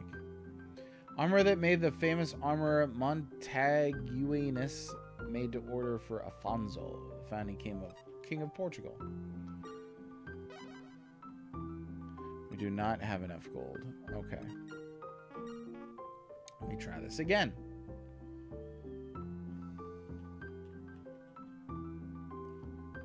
We will make it daytime. Well, this is an epic fail on my part.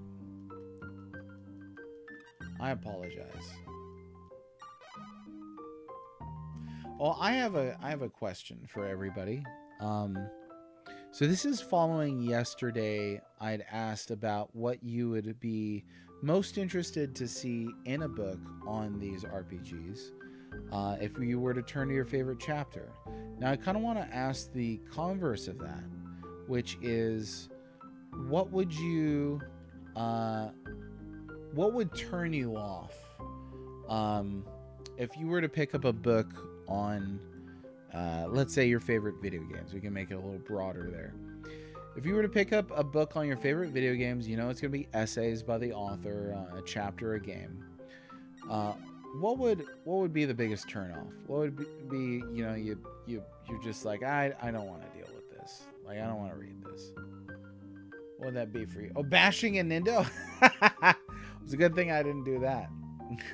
Bashing a Nindo. Take it from Mr. Temper. I don't think he's here today, but I think he said I was pretty fair to it. I say, I already figured that if I do open that shop, I'll be undercutting. Yeah. And keeping merch moving means merch coming in. And I've spoken with a couple people that they have expressed that's one of the hardest things about all that is just keeping your stock high. This stuff just gets rarer and rarer, which explains why a lot of them have new things, Oh yeah, Major Rage Reddit. Yeah, biggest turnoff of this game sucks. Yeah, I think bashing is low energy stuff. If you're gonna write a book, you got to put a little bit more. You got to put a little more in there. Constructive or negative criticism that's rational, I think makes a lot more sense to me. Oh, this is still the wrong place. Okay. Hey, happy Halloween, everybody. Let's go ahead and go Nine Eyes. Baron, that would be I used the term turnoff and you picked up on that accurately. Well done. Well done. There we go. Oh, Shantz said it great here. Wesley Shantz made a comment, don't want no clickbaities in there. If you're going to read a book, like a whole book, you don't want clickbait logic in there. That is pretty bro, I think.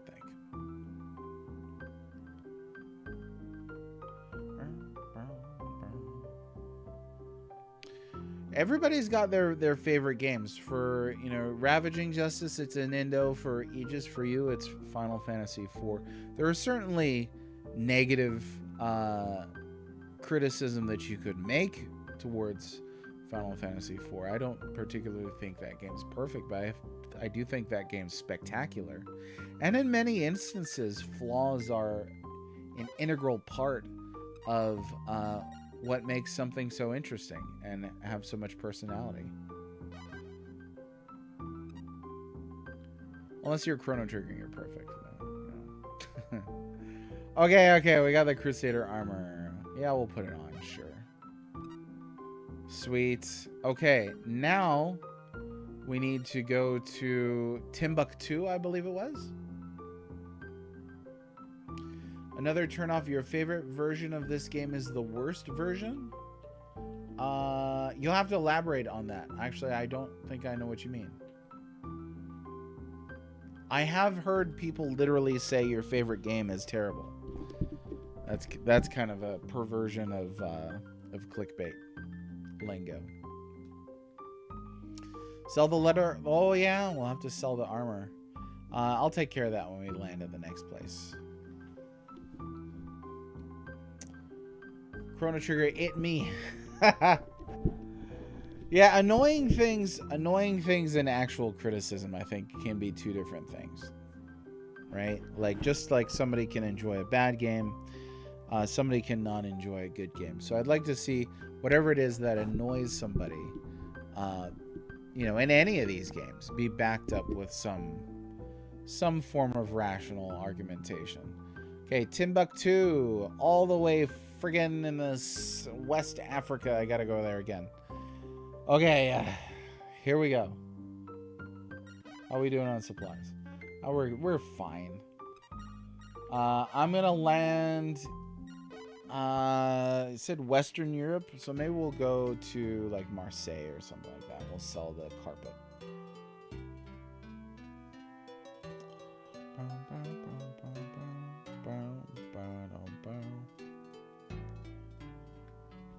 Yeah, you only get, like Baron suggests here, you only get, we can only have different favorite games. So I already called Chrono Trigger, and you gotta get a different favorite game. I think that was the point he was trying to make.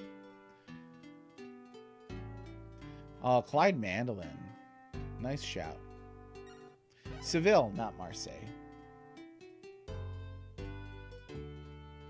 For sure. I love Symphony of the Night. There's definitely some negative things you could say about Symphony of the Night. I think something that annoys me personally, not about Symphony of the Night, is when people will dismiss or undermine or ignore real objective negative criticism because, well, it makes for a good meme. I think that's lazy as heck. Case in point, like, there's no way to argue that the voice acting in Symphony of the Night is objectively good. Those are not great performances by, you know, any actor practicing their craft. Yeah, there's a lot of hilarity and meme stuff that you can get out of that, but I don't think that functions as an apology for those at all. 294, so we're gonna have to go up a little further, I think.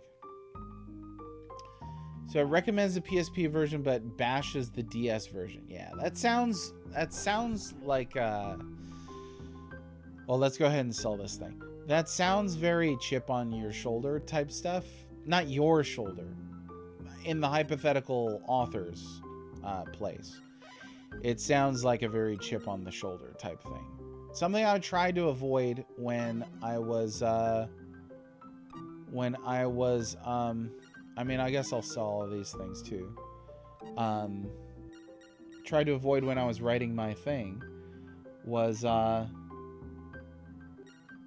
avoid the chip on the shoulder stuff.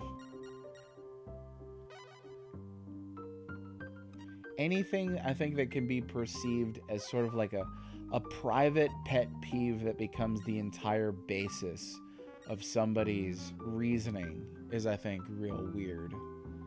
I've met a couple people like that online, and I've told them that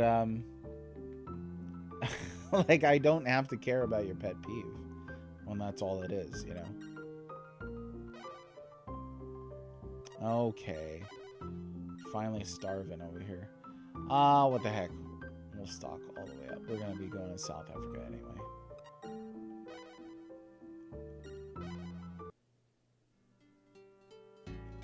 Favorite game is the first Baldur's Gate.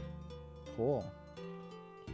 I've never played Baldur's Gate. I have a lot of respect for Baldur's Gate. Okay. This is where we're gonna sell these off, whether they're worth a lot or not.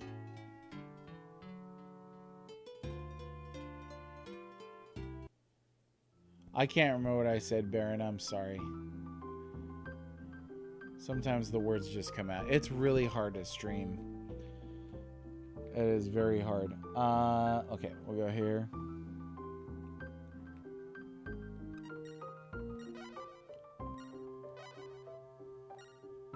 $297. So this is really not that great, unfortunately. I'm just gonna go ahead and get rid of it. And then, what did you say, Ravaging? I think you said 380,000 gold. So I'm going to need to make a little more gold before we go and get the Crusader Sword. It's hard. It's hard, Baron. No, I get it. I appreciate that level of effort. I do. But yeah, I forget stuff all the time like that. I can't remember nothing.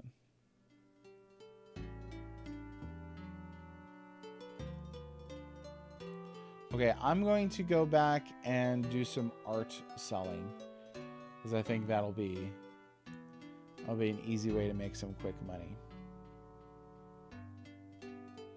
If Square wasn't so on GKS, what's that?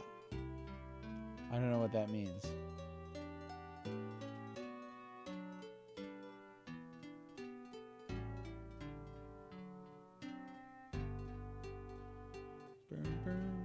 Oh, game key cards. Oh, I've never seen that abbreviation before. First time for me. Yeah, Square seems stubbornly stuck on the game key cards now, even though there's expanded options and everything. Let's see, what can I sell in Istanbul that they've got in Athens? I thought there was like a back and forth thing. Holy Rested Meta, how's it going? Welcome to the chat today. Wait, so you No, I mean, like, what can I sell in... oh, we got a little cutscene here. What can I buy in Athens and sell in Istanbul? And what can I buy in Istanbul and sell in Athens? I thought I was buying art in Istanbul and selling in Athens.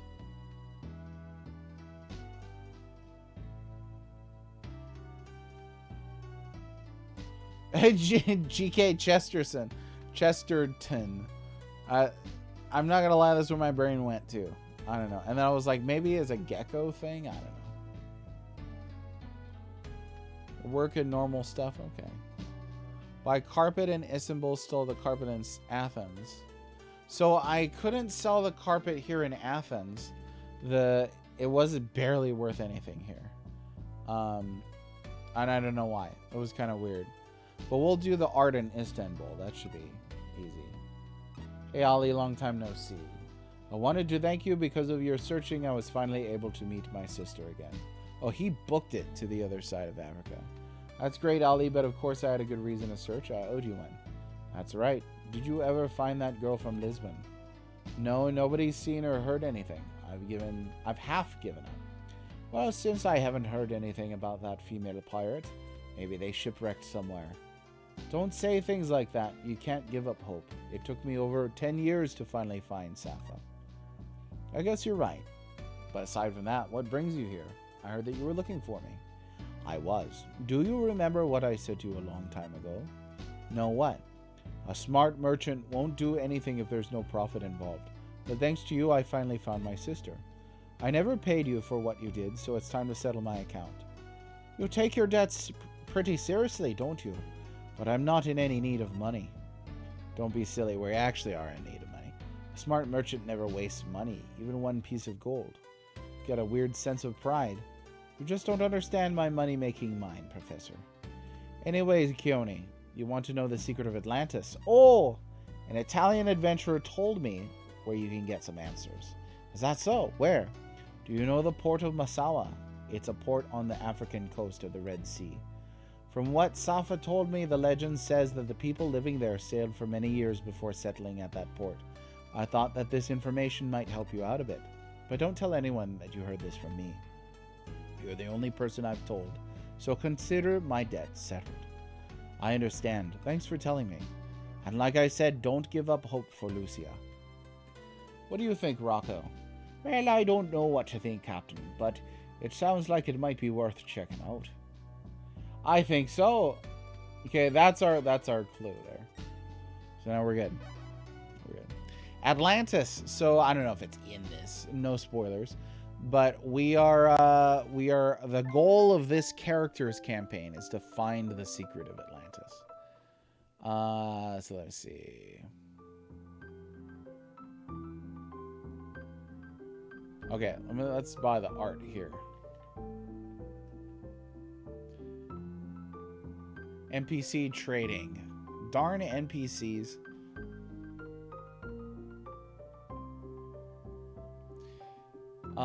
Gold and ivory in West Africa and selling in Europe. So we did that with gold. I just did a gold run and had like 88 gold bullions, but then I bought the Crusader armor.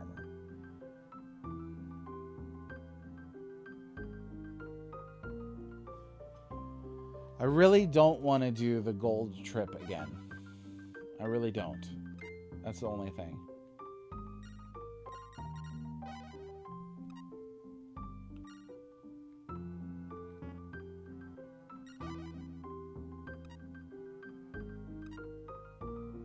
Okay, let's buy up all this. We're going to fill this the heck up.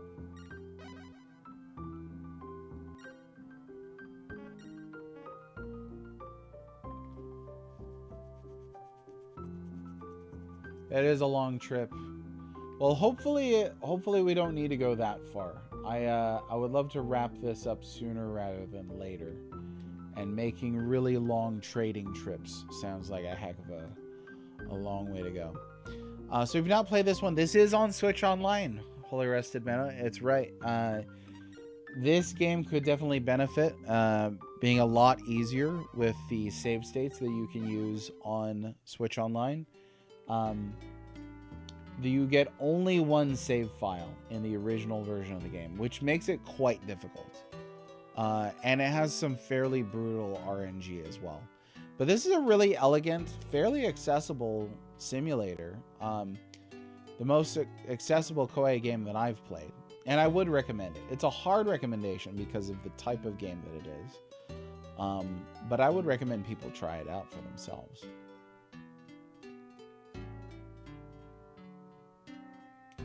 Let's see. We're going to stop in Istanbul.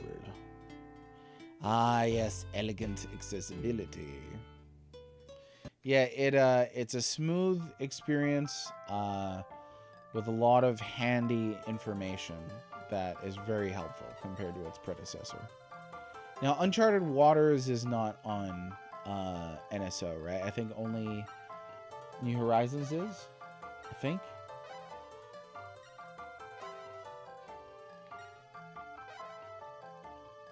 Okay, that's actually almost enough, but not quite. So I think what I'm going to do now is... where did I buy glass beads from? What can I take down to Africa and sell there to make a decent profit, and then purchase the Crusader armor at Timbuktu? That's what I think, because I'm going to head in that direction. But I'm not really sure what I could... Amsterdam is glass beads. Okay, so I did make a freaking fortune selling those. So I think that's what I'm going to actually do. I'm going to buy some of this. Yes, another Bless the African Rains reference. Every time I've sailed down the coast of Africa, somebody has made that reference, and I'm glad. I'm very glad. Look at me. This is the face of a glad person.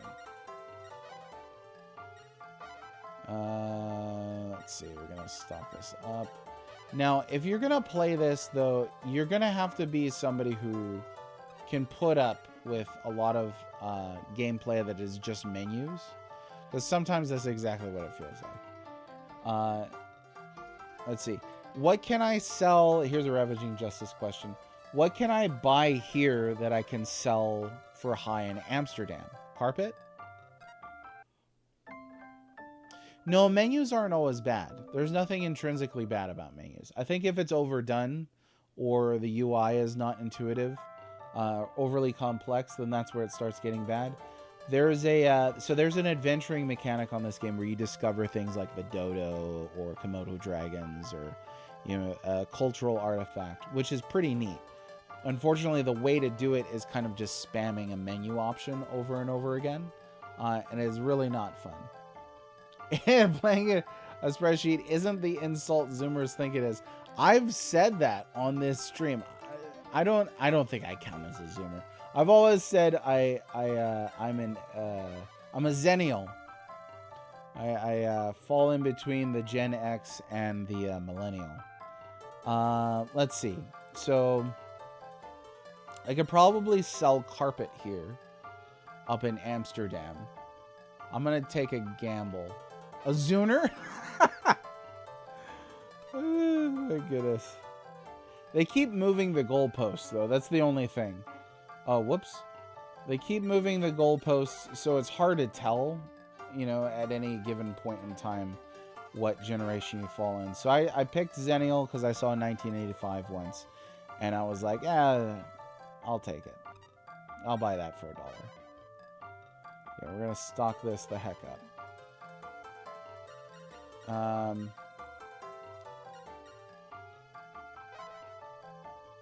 You are also a Zennial. Welcome to the micro generation right there.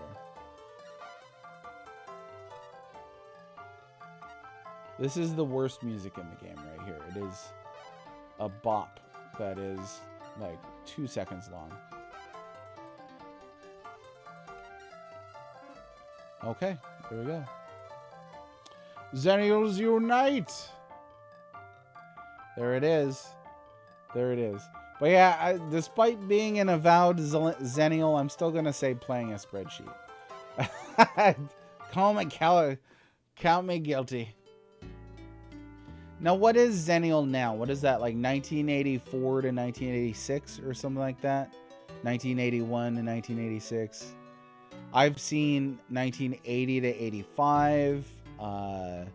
Seen a variety of different things. Hey, we had spreadsheets. Oh, you slipped into Gen X. Okay. 75 to 85 for Zennials? We go all the way up to Amsterdam.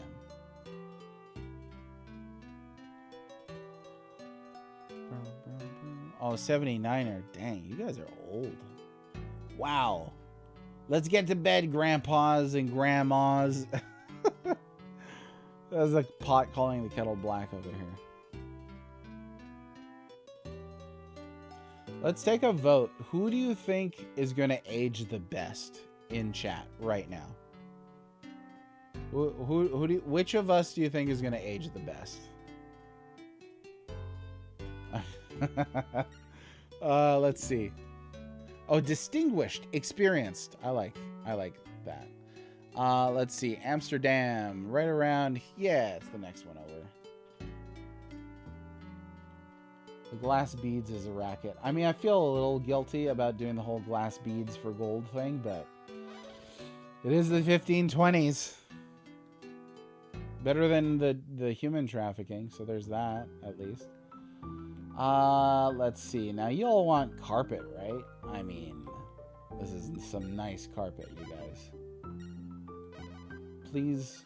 Oh, yeah, no, that's a great price on carpet. Sweet.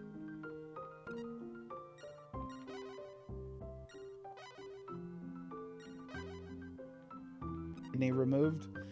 I have had. I don't want it. I was gonna say I have had catheters, so I'm not gonna make it. You think you might age the best? I was gonna say, don't you regularly complain about the fibro? You might look young though. I'll give you that. I think you, like, when I first saw you, I thought you were like 21. I did not realize we were the same age. Well, still slim. Well, there you go. Oh, that's not too bad. I plan to keep my sparkling personality for the rest of my life. That'll keep me young. Okay, glass beads. Oh, big fan of the glass beads here. Look at this. We could just pile on the glass beads. This is such a racket. This is awful. Like, hey, you too can wreck cultures via the economy. Starring Uncharted Waters New Horizon, Portuguese sailor guy.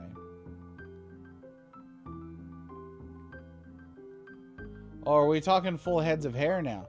Yeah, I'm lucky the Hawaiian side doesn't really do the balding thing. So I've got an excellent mane of dark black hair. Oh, there's a little peppering going on in there, but that's all right. You need some salt and pepper to season a good steak, I always say.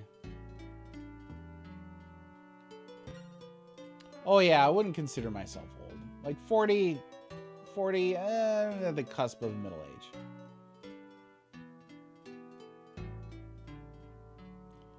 Boom, boom. Oh, it absolutely can be managed. I've mentioned this before. My wife has fibromyalgia. She gets to do all kinds of things. She's gotta manage it. But it's like anything. I mean, there's Olympians with like no limbs, you know. There are people who have gone to space with severe disabilities. So there's nothing that you can't overcome with the best attitude. So I tend to think about it. Okay, since we're gonna be sailing down here to Africa, let me go ahead and save this.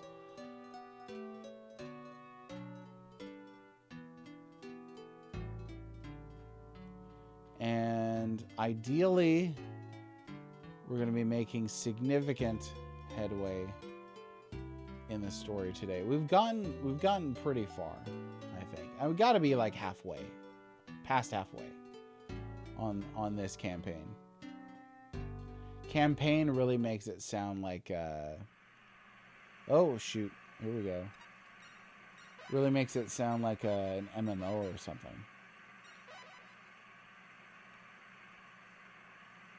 Now, there is an Uncharted Waters MMO, isn't there? Did they discontinue that, or is it still around?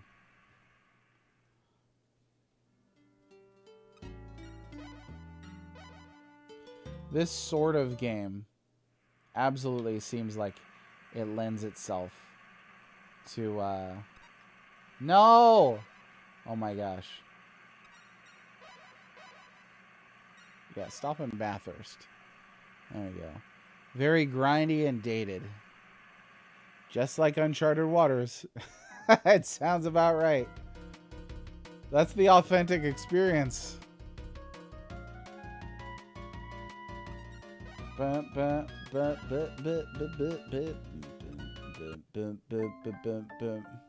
Round about this time, I start to think, you know, we're heading towards, I think today's the 9th stream that I've done on this. That's typically when I start thinking of, okay, what am I going to play next? And I'm really feeling Paladin's Quest next. But I think we gotta do one of the Might and Magics. Now, I did spend some time looking into those. Might and Magic 2 only released in PAL.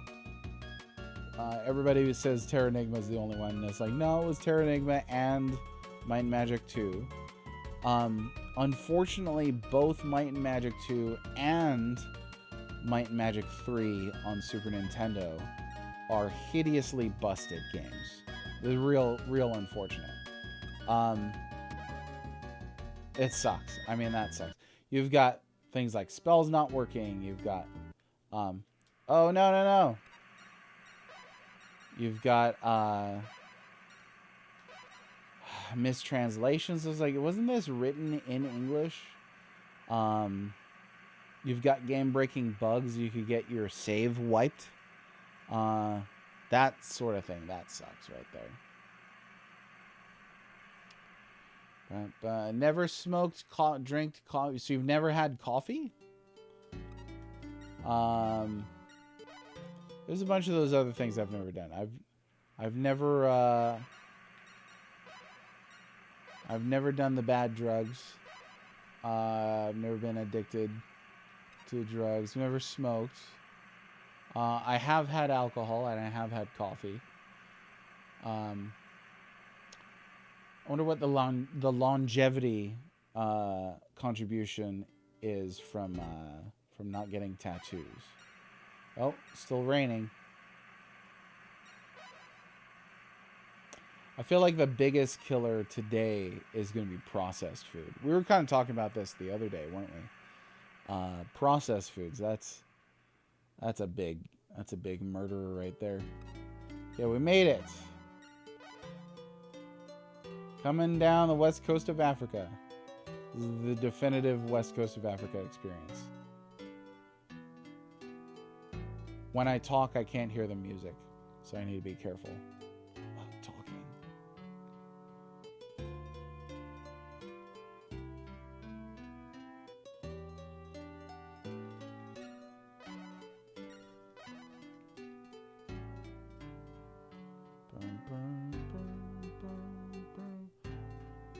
Yeah, the SNES ports, I guess, are pretty infamous for the sheer level of brokenness. It appears that they may be the most broken RPGs on the SNES, which is, I think, pretty unfortunate given how the Might and Magic series is so influential and foundational. You know what I'm saying? So that's a little sad. I'm gonna stop here because just don't want to be too unsafe. Don't take away my bacon. Well, bacon, I mean, like, I don't mean processed foods like bacon. I mean processed foods like freaking like Cheetos. Like, you can't get Cheetos from an animal. Yeah, right here. We're gonna repair again.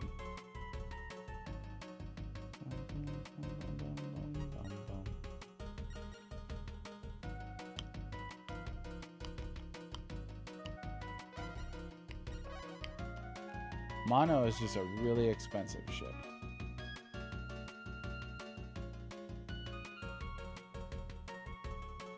The tattoos cracks me up. Why'd you say tattoos, Aegis? Do tattoos have any longevity contribution or detraction? I've never heard that before. I was thinking about getting a tattoo. I don't want to, like, shave 5 years off my life or anything. Alright, let's sail on. Now I think we're going to... Yeah, your skin wrinkles, for sure. Are there any, like, I'm genuinely curious. Are there any, like, studies that have shown that, like, people who get tattoos die sooner? Like, is there any evidence that tattoos contribute to killing you sooner? As I've never heard that. I know they get ugly, as your skin gets ugly in general, as you get older. I've seen a lot of World War II veterans with, like, tattoos and such. They seem like they're doing okay. But that whole generation, they're like, I will live to be like 104, eat red meat every day, smoke all the time.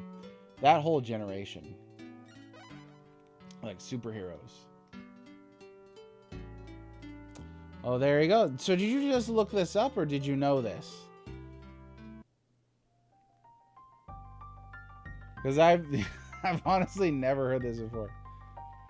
Do people with tattoos live longer or shorter? Statistical comparisons were made. Results: the mean age of death for tattooed persons was 39 years compared with 53 for non-tattooed persons. So did they do any kind of control here, or like how are they correlating that to tattoos though? You know what I'm saying? It could be circumstantial. I don't have tattoos, so this is all news to me. But I don't want to die at a mean age of death at 39 because I got a tattoo of Super Mario on my knuckle. You know what I'm saying? That would suck.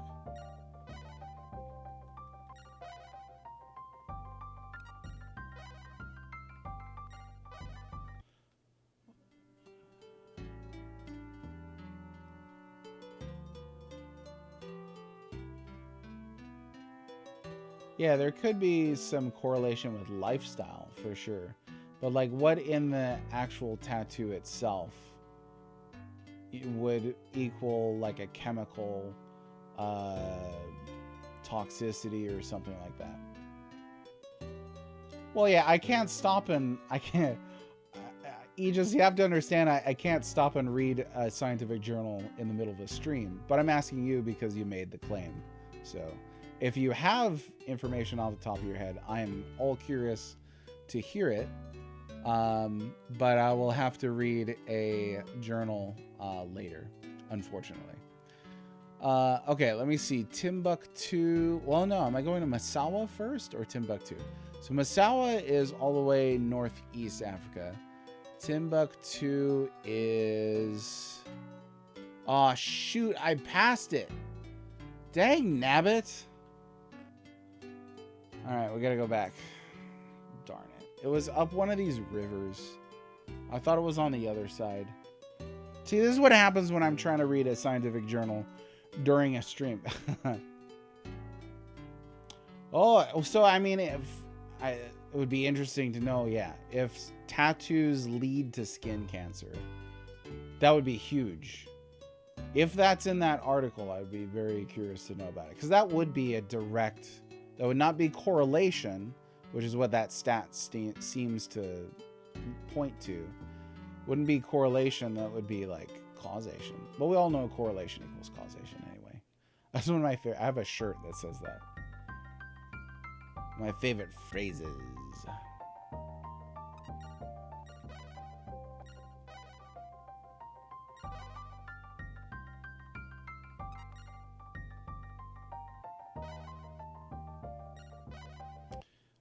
Yeah, Baron's question is kind of similar to mine too. That's exactly what I would ask the researchers for that directly. There's probably, I mean, if they did a study, there's probably some information along those lines, but I don't know.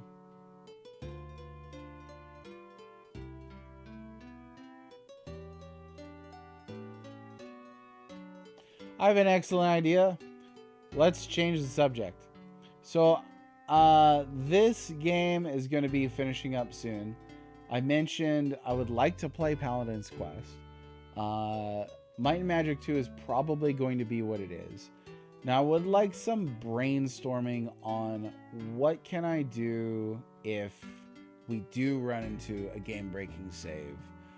Or a game-breaking bug, rather, that wipes my save. If that does occur. One, obviously, that'd be awful. Trying to play on original hardware. But what to do about that? I don't really feel like buying anything that's going to let me dump a save or something like that. I feel like the general course of action would be using Game Genie to rebuild characters or warp to a certain spot in the game. Maybe there's some dev codes that could help. But if like we're at the end of the game and the save gets wiped, honestly don't know what I'm gonna do about that. Oh yes. So we're here at Timbuktu and I need to look at the black market. Oh shoot though. No.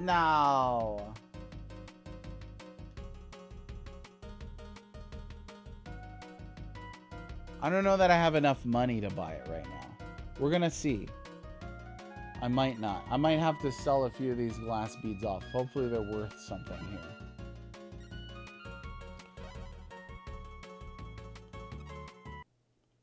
Well, I move on to the next title that would potentially be too much to replay without Game Genie. I definitely would not want to replay the whole thing if I had a game-breaking save. The problem is I really want to play through all these games, like the whole thing, if I'm going to write a book on it. If I wasn't writing the book, I'd just be like, forget it, you know? Let's see. Oh, that's not too bad. Like, I could make money off of that still, you know? So if I need a little bit more, like, I could sell off the monos because they've got less. Let me do that. Oh, that didn't do anything. That barely put a dent in it. Ah, shoot. Okay. I think we're still gonna be... Yeah, backup device is what comes to mind. But I don't want to buy a device.